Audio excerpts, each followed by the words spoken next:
Mestinya gaji ASN, guru, tenaga kesehatan, TNI Polri, perangkat desa dan pensiunan dinaikkan setiap tahunnya. Karena jika dikaitkan inflasi, gaji mereka sebenarnya terus mengalami penurunan. Ini jelas tidak adil. Kebijakan ini mesti diubah dan diperbaiki. Kita juga harus memperhatikan nasib guru dan pegawai honorer. Secara bertahap, angkat mereka sebagai ASN dengan kebijakan yang tepat. Saudara-saudara, dengan anggaran yang cukup, kita dapat meningkatkan lapangan pekerjaan untuk rakyat, termasuk generasi muda dan kaum perempuan. Dan tentunya saya mengucapkan terima kasih yang sebesar-besarnya kepada Gubernur Bank Indonesia, Bapak Peri Warjio. Berikan tepuk tangan kepada Pak Gubernur kita. Thank you for your inspiring speech. Luar biasa tadi, berapi-api, substance-nya kuat, dan juga menggerakkan kita untuk terus memberikan dorongan dari semua sektor yang hadir di acara yang baik ini. Tentunya saya juga ingin menyapa sekaligus mengucapkan terima kasih kepada Ibu DGS dan jajaran anggota Dewan Gubernur Indonesia, keluarga besar BI yang juga telah bekerja dan mengambil peran strategis untuk ekonomi digital Indonesia hari ini dan ke depan. Tepuk tangan untuk Bank Indonesia. Saya juga ingin menyampaikan apresiasi tentunya kepada Ketua Dewan Komisioner Otoritas Jasa Keuangan, Bapak Mahendra Siregar. Tepuk tangan juga untuk Pak Ketua OJK. Terima kasih Pak Mahendra dan jajaran Dewan Komisioner OJK lainnya. Di sini juga hadir Ketua Dewan Komisioner LPS, Bapak Anggito Abimanyu. Terima kasih. Dan our good friend, Mr. Park So-deok, Kuasa Usaha Ad Interim, Republic of Korea. Terima kasih. Kepada jajaran pejabat di Kementerian Koordinator Bidang Perekonomian, terima kasih dan tolong sampaikan salam hormat saya kepada Bapak Menko Erlangga Hartarto yang tengah menjalankan tugas bersama Bapak Presiden Prabowo Subianto. Bapak Ibu, para pelaku dunia industri, dan berbagai asosiasi khususnya ASPI, Asosiasi Sistem Pembayaran Indonesia dan Fintech Indonesia, serta para hadirin yang berbahagia. Hari ini spesial karena pertama kalinya setahun terakhir ini saya cukup sering menghadiri acara-acara yang digelar di berbagai kota, tetapi tentu lebih banyak berbicara tentang pembangunan infrastruktur,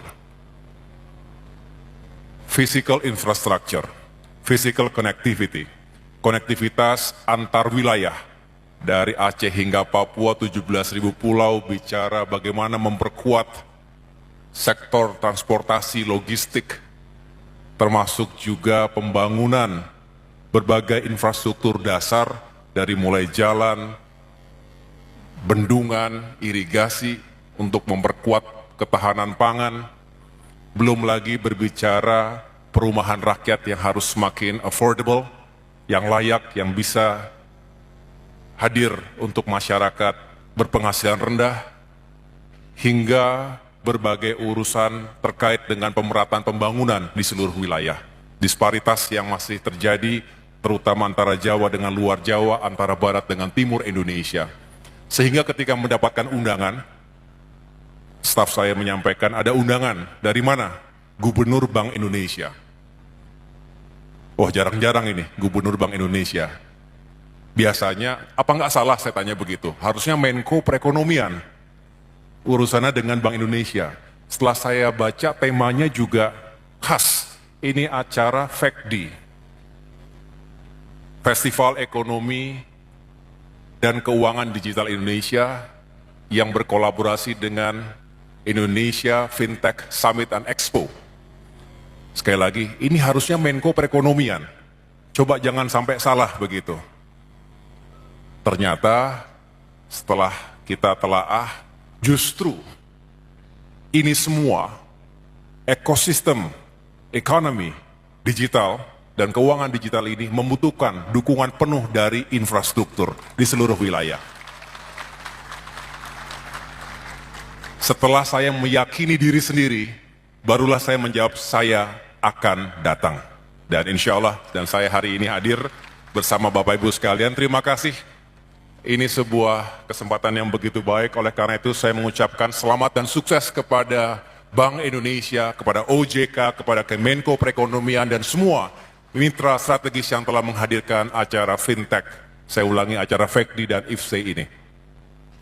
Saya tidak ingin menggarami air laut, saya tidak mungkin menyampaikan statistik yang tadi sudah disampaikan oleh Gubernur Bank Indonesia, Ketua OJK maupun Menko Perekonomian. Tetapi saya ingin meng-highlight betapa promisingnya ekonomi digital Indonesia. Secara alami tentu kita terbesar di ASEAN, sudah seharusnya seperti itu. Dan visi Bapak Gubernur tadi menjadi the strongest digital economy di Asia, bahkan dunia, juga bukan sesuatu yang mustahil. Ambisi harus kita letakkan, asta cita Indonesia Emas 2045 juga harus selalu menjadi guidance kita. Di samping itu kita melihat tren yang begitu positif, yang begitu menggembirakan ketika kita melihat semakin banyak Kris users. Tadi disampaikan oleh Pak Gubernur, Pak Ketua OJK, di mana-mana sekarang semakin convenient. Saya sendiri juga semakin jarang datang ke toko. Semuanya sekarang dilakukan secara online. E-commerce kita hidup dan berkembang luas. Dan para pelaku UMKM juga sangat terbantu. Terjadi peningkatan e-money transaction yang juga bisa dihitung year on year. Termasuk literasi.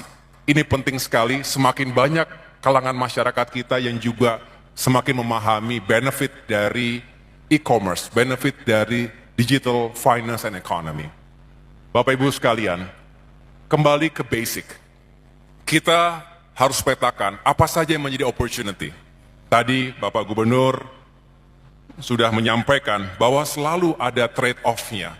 Ketika kita berharap semakin inklusif sistem keuangan dan ekonomi kita bisa meningkatkan produktivitas di berbagai sektor, termasuk juga memperluas kesempatan bagi para pelaku usaha mikro, kecil, dan menengah, dan membuka lapangan pekerjaan. Ini penting sekali, karena pekerjaan bukan hanya masalah ekonomi, tetapi masalah dignity, social, yang kita harus sama-sama jawab sebagai pemerintah dan tentunya juga secara moneter.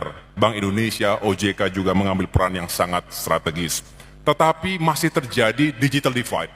Dan bahkan kalau tidak kita tangani secara serius, infrastruktur tidak merata atau belum merata di seluruh Indonesia, baik physical infrastructure maupun digital infrastructure. Kami akui bahwa masih banyak pekerjaan rumah kita untuk bisa menghadirkan infrastruktur yang terjangkau dan dirasakan manfaatnya oleh seluruh wilayah dan seluruh masyarakat Indonesia. Oleh karena itu, kita hadirkan infrastruktur agar kita mengurangi gap antara mereka yang memiliki akses terhadap ruang digital dan mereka yang belum punya akses tersebut.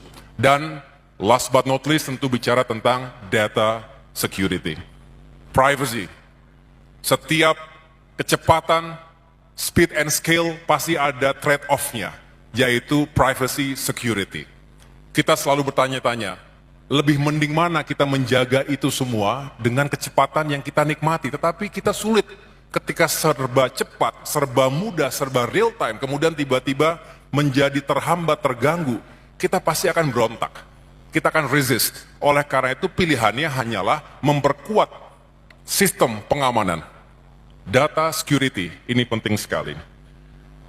Mari kita kemudian fokus bahwa pada akhirnya kita ingin melihat 3 elemen utama dari digital economy ini. Selalu aktornya. Kita harus melihat apa yang menjadi keinginan, tren, dan aktor ini penting untuk kita ajak bicara. Oleh karena itu, kita buka ruang interaksi, platform. Kita harus menyiapkan semua ruang interaksi dan juga transaksi yang baik, yang menyenangkan, yang juga aman. Terakhir, tadi beliau berdua menyampaikan trust. Kepercayaan publik ini penting. Karena trustlah yang akan membuat sistem ini akan semakin berkelanjutan dan juga semakin baik ke depan.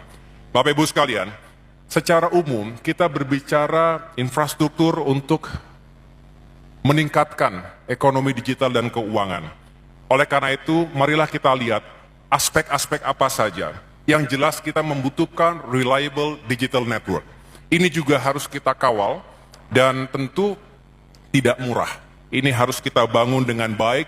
Yang kedua, data center. Sekarang tumbuh di mana-mana. Dan data center ini harus semakin canggih dan AI ready. Kita sering berbicara tentang artificial intelligence. Klaus Schwab mengatakan from World Economic Forum, we are moving from the digital economy to the intelligent economy. One where decisions, products, and services are driven by AI, artificial intelligence. Jadi kita tidak bisa lagi melihat ke belakang, maka kita harus semakin adaptif dan juga menghadirkan pemahaman yang utuh. Apa saja yang menjadi benefit, tapi apa saja yang menjadi konsekuensi di sini. Data center perlu electric power, perlu listrik yang menjangkau semua wilayah, termasuk daerah-daerah terkategori 3T, terdepan, terluar, terdalam, perbatasan. Lalu butuh air yang cukup untuk sistem yang juga berkelanjutan. Dan yang tidak boleh ditinggalkan adalah logistics connectivity. Jadi bukan hanya karena bicara digital infrastructure, tetapi justru setelah itu mau dibawa pakai apa? Logistiknya bagaimana? Indonesia negara kepulauan. Membangun konektivitas fisik Indonesia tidak sama pendekatannya dengan negara-negara kontinental seperti Amerika Serikat, Tiongkok, India, daratan Eropa, Australia. Kita negara kepulauan, oleh karena itu selain jalan-jalan di daratnya semakin baik, tapi juga infrastruktur, transportasi, antar pulau, maritime logistics, penerbangan dan lain sebagainya juga harus semakin bagus. Oleh karena itu Bapak Ibu sekalian, kami di Kementerian Koordinator Bidang Infrastruktur dan Pembangunan Kewilayahan hari-hari melakukan sinkronisasi. By the way, saya sangat mengapresiasi tema besar acara hari ini, sinergi dan inovasi untuk akselerasi transformasi ekonomi dan keuangan digital Indonesia. Ada 4 kata kunci, 4 variabel. Yang pertama sinergi, inovasi, akselerasi, transformasi. 4-4-nya adalah kata kunci untuk sukses di abad ke-21. Saya rasa ini sesuatu yang luar biasa dan kami juga ingin melakukan itu di Kemenko kami. Tentu di bidang infrastruktur, konektivitas, dan pemerataan pembangunan.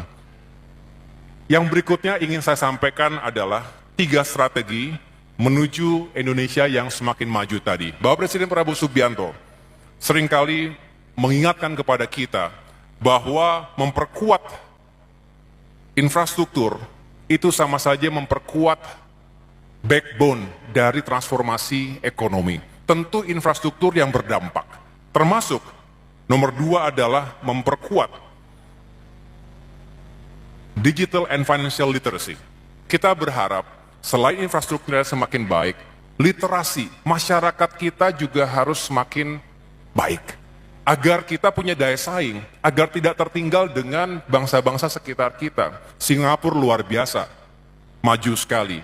Walaupun tentu tidak apple to apple, kita 280 juta orang. Oleh karena itu, penduduk kita 70% berusia produktif, muda, punya literasi yang baik terhadap teknologi. Ini harus dibarengi juga dengan pemahaman terhadap digital economy. Apalagi masyarakat yang mungkin tidak atau belum begitu familiar dengan manfaatnya. Dan yang terakhir adalah bagaimana kita memperkuat public trust melalui governance transparency dan juga cyber security. Ini penting sekali, bahkan yang menjadi salah satu ancaman militer maupun near militer saat ini di berbagai defense establishment di dunia adalah cyber security. Bisa dilakukan oleh aktor negara, bisa juga aktor non-negara, bahkan oleh individu yang tidak kita bayangkan, tapi punya kemampuan untuk menembus, merusak, dan juga mengganggu sistem cyber dan juga sistem ekonomi digital termasuk di Indonesia. Kita waspada dan juga harus mempersiapkan langkah-langkah mitigasi yang efektif. Dan terakhir, saya tutup dengan sebuah harapan untuk kita semua, tentu selain kita meningkatkan value, nilai, tapi juga membuka kesempatan seluas-luasnya, marilah dalam benak kita, hearts and minds kita, dalam mengambil kebijakan, dalam menjalankan program-program prioritas, selalu berprinsip bahwa tidak boleh ada yang tertinggal. No one and no region is left behind. Demikian yang dapat sampaikan, terima kasih atas kebersamaannya, sukses untuk Bank Indonesia, sukses untuk OJK, sukses untuk semuanya. Wassalamualaikum warahmatullahi wabarakatuh.